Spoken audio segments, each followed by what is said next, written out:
മാവേലിക്കരയിൽ 60.33% വോട്ട്. കോട്ടയത്ത് 63% പോളിംഗ് ആണ് രേഖപ്പെടുത്തിയിരിക്കുന്നത്. കോട്ടയം 63% പോളിംഗ്. നോക്കൂ, കോട്ടയത്ത് 63% പോളിംഗ്. 63 കോട്ടയം. ഇടുക്കിയിലും 63.12 കോട്ടയം, പത്തനംതിട്ട, ഇടുക്കി ഇവയ്ക്ക് സമാനമായ പോളിംഗ് ശതമാനത്തിലെ സമാനതകളുണ്ട്. അതിൻ്റെ പുരോഗതിയിലും സമാനതകളുണ്ട്.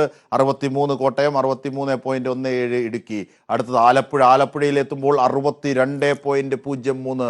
ആലപ്പുഴ നല്ല രീതിയിൽ പോളിംഗ് ശതമാനം രേഖപ്പെടുത്തുന്ന മണ്ഡലമായി തന്നെയാണ് തെക്കൻ കേരളത്തിൽ നിലയുറപ്പിക്കുന്നത്. 62.03% പോളിംഗ് ആണ് ആലപ്പുഴയിൽ രേഖപ്പെടുത്തിയിരിക്കുന്നത്. അടുത്തത് എറണാകുളത്താകട്ടെ 63.16%. സാധാരണഗതിയിൽ മന്ദഗതിയിലാണ് എറണാകുളത്തെ സാധാരണ തെരഞ്ഞെടുപ്പുകളിൽ പുരോഗതി ഉണ്ടാകുന്നത്. പക്ഷേ 63.16% ആണ് ഇതുവരെ എറണാകുളത്ത് പോളിംഗ് നില ശതമാനമായി രേഖപ്പെടുത്തുമ്പോൾ പറയാനാകുന്നത്. അടുത്ത് ചാലക്കുടിയാണ്. ചാലക്കുടിയിലേക്ക് എത്തുമ്പോൾ 58.80% ചാലക്കുടി രേഖപ്പെടുത്തുന്നത്. അടുത്ത തൃശ്ശൂരാണ്.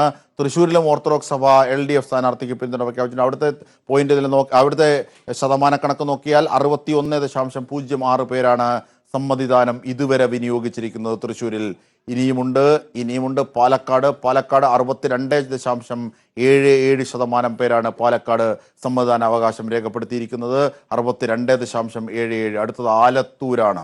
ആലത്തൂര് 61.04% പേരാണ് ഇതുവരെ സമ്മതിദാനം രേഖപ്പെടുത്തിയിരിക്കുന്നത്. 61.04. ആലത്തൂരിലും ആർത്ഥത്തിൽ തന്നെയാണ് പുരോഗമിക്കുന്നത്. അടുത്തത് പൊന്നാനിയാണ്. പൊന്നാനിയിൽ ആദ്യം മുതൽ തന്നെ ഒരു മന്ദഭാവം ഉണ്ടായിരുന്നു. ആ ഭാവം തന്നെയാണ് ഇപ്പോഴും ഉണ്ടത്. വോട്ടിംഗ് നിലയിലേക്ക് അർത്ഥത്തിലാണ് പൊന്നാനി. 54.9% പോളിംഗ് ശതമാനം തന്നെയാണ് പൊന്നാനി രേഖപ്പെടുത്തിയിരിക്കുന്നതെന്ന് മനസ്സിലാകുന്നു. അടുത്തത് മലപ്പുറമാണ്. ഏറ്റവും കൂടുതൽ വോട്ടർമാരുള്ള കേരളത്തിലെ മണ്ഡലങ്ങളിൽ ഒന്നാണ് മലപ്പുറത്ത് 57.61.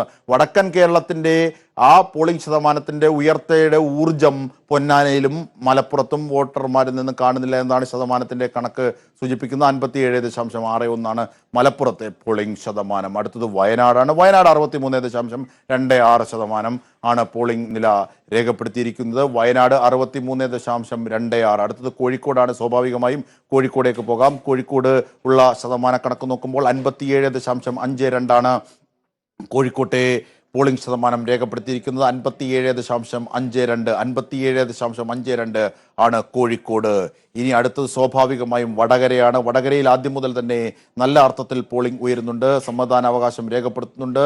വടകരയിലെ ജനതതി 58.74% പേരാണ് സമ്മതിദാനം ഇതുവരെ വിനിയോഗിച്ചിരിക്കുന്നത്. ഇനി 2.5 മണിക്കൂർ മാത്രമേ ഉള്ളൂ.